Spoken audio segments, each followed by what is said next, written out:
ሰላም የቻናላችን ቤተሰቦች እንደምን ሰነበታችሁ? የ2025-26 የፕሪሚየር ሊግ የውድድር ዘመን በታላቅ ድምቀት ተጠናቋል።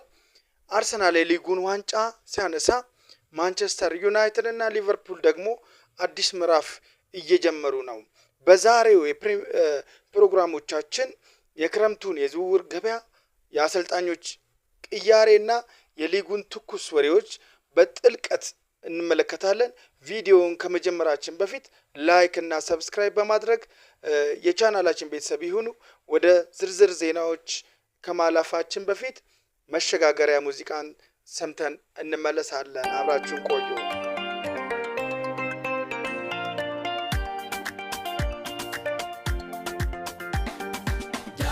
ተመልሰናል አድማጮቻችን፣ ክቡራን ቤተሰቦች።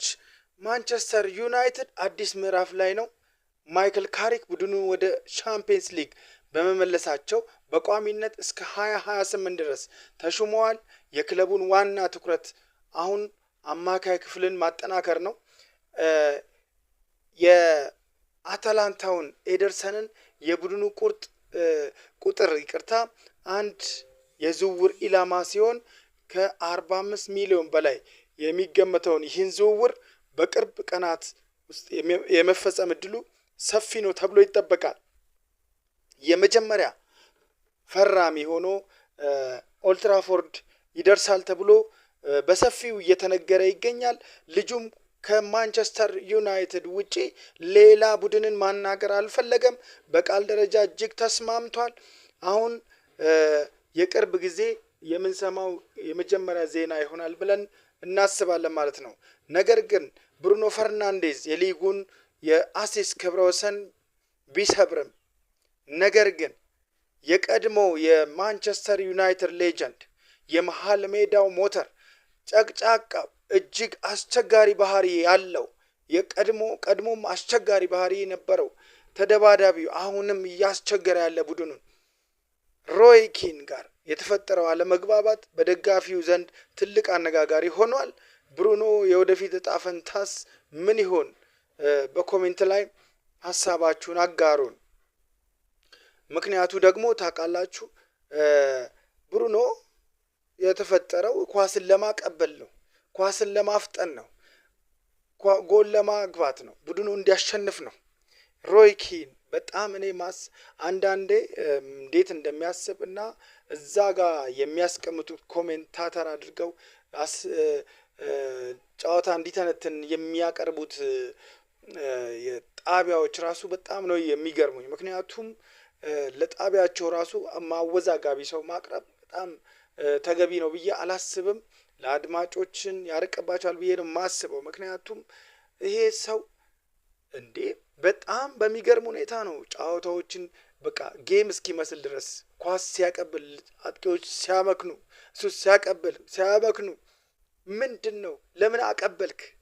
ለምን አቀበለ? ለምን ራሱ አልመታም ብሎ ነው እየተቸው ያለው እና ሮይ ኪን በጣም ይሄ ከኖርማል አንድ ሰው የሚጠበቅ አይደለም። ባይዘዌ ድሮውንም እጠራጠረው ነበር። ሮይ ኪን በልጅነቴ ኳስን ስመለከት የሚያደርጋቸው ተግባራት እጅግ አጠራጣሪ፣ በቃ ግጭት ከነቬራ ጋር የሚያደርገው ኖርማል ያልሆነ ታክል፣ ከፈርጉሰን ጋር የሚያደርገው ዓለም ከሁሉም ቲም ጋር ቡድኖቹ ጋር የሚያደርገው አስፈሪነት የሆነ በቃ ካልተፈራው አይነት ነገር በፊትም አሁንም ድረስ አርጅቶም ያልተው ተጫዋች በጣም የሚገርም ነው ያለው ሁኔታ እጅግ። ብሩኖ ፈርናንዴዝም እኔ ለቡድኔ ባለፈው ዋንጫውን ሲቀበል ቅድሚያ የምሰጠው የቡድን ዋንጫን ነው እንጂ የግል ክብርን አይደለም ሲል ገልጿል። ብቻ ነገሩ እንደገና እየከረረ እየመጣ ያለበት ሁኔታ ለማክረርና ፊገር ሆኖ ለመታየት ነገሮችን መታየት ወይንም ደግሞ ከሚዲያ ጉዳዩ እንዳይጠፋ ለማድረግ እየፈለገ ነው ያለው። ሮይ ኪን አልሞት ባይ ተጋዳይ የሆነ ተጫዋች ሆኗል ለማለት ነው። በሌላ በኩል ወደ አርሰናል ዜና ስናልፍ፣ ወደ ቻምፒየኑ አርሰናል ስንመጣ ደግሞ ታሪክ ተሰርቷል። አርሰናል ቤት ታሪክ ሰርተዋል። ድንቅ ታሪክ አስመዝግበዋል። ባለቤቱ ጆሽ ኮሮንኬ ደግሞ ዋንጫውን ለማስጠበቅ ከወዲሁ የዝውውር ውይይቶችን መጀመራቸውን ገልጸዋል። አርቴታ በሜዳ ላይ ያለውን የቡድን መንፈስ ማሻሻሉን እና አሁን ትኩረታቸው የቻምፒየንስ ሊግ ዋንጫን በመውሰድ በታሪክ ለመጀመሪያ ጊዜ ድርብ ዋንጫን ማሳካት መሆኑን ተናግረዋል። አርሰናል አሁን የአውሮፓ ምርጥ ቡድን ለመሆን እየተጋ ነው ማለት ነው። ጆሽ ኮሮንኬ በስውር እስካሁን ግልጽ ባያደርጉም ይህንን አሸናፊነት ቡድኑን እንዲቀጥል በውስጥ ለውስጥ ታላቅ ስራዎችን እየሰሩ ይገኛል ማለት ነው። ሊቨርፑል ቤት በሌላ በኩል ሊቨርፑል ከፍተኛ ለውጥ ላይ ነው። መሐመድ ሳላህ እና አንዲ ሮበርትሰን ክለቡን ለቀዋል። አርነ ስሎት ኤቲን ሬዲየንን ወደ ረዳትነት በማምጣት ስራቸውን ቀጥለዋል። ሳላህ ቦታ ለመተካት ላይፕዚጉን ያን ዲዮማንዴን በ60 ሚሊዮን ብር ፓውንድ አካባቢ ለማምጣት እየተንቀሳቀሱ ይገኛል። ሊቨርፑል ይህንን ትልቅ ፈተና እንዴት ይወጣዋል የሚለው ነገር አሳሳቢ ነው።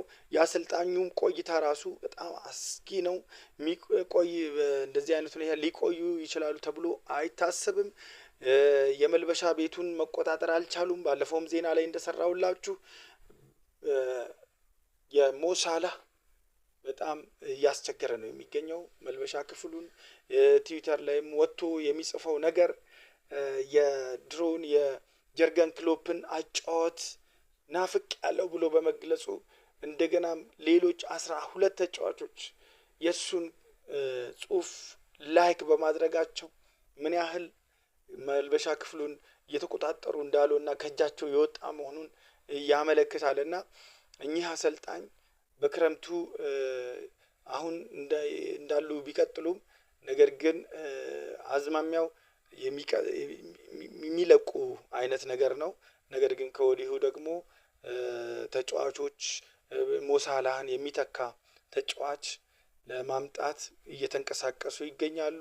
ክለቡን አጠናክረው በሚቀጥለው አመት ወደ ተሻለ ደረጃ ለማድረስ እየሰሩ ያለበት ሁኔታ ነው ያለው ማለት ነው። ውድ የተከበራችሁ የዳኒ ስፖርት ቤተሰቦች እንግዲህ የዛሬ ስፖርት ዜናዎቻችን እነዚህን ይመስሉ ነበር። አጠር አድርጌ ነው ያቀረብኩላችሁ ትኩስ የሆኑትን ማለት ነው። የትኛው ክለብ ነው በክረምቱ የዝውውር መስኮት የተሻለ ስራ ይሰራል ብላችሁ የምታስቡት? ራሱን አጠናክሮ ይመጣል ብላችሁ የምታስቡት? ዩናይትድ፣ አርሰናል ወይስ ሊቨርፑል፣ ቸልሲ? አስተያየታችሁን ኮሜንት ላይ አስቀምጡልን። እንደነዚህ አይነት የስፖርት መረጃዎች በፍጥነት እንዲደርሳችሁ ደግሞ የደወል ምልክቷን በመጫን ቤተሰብ ይሁኑ።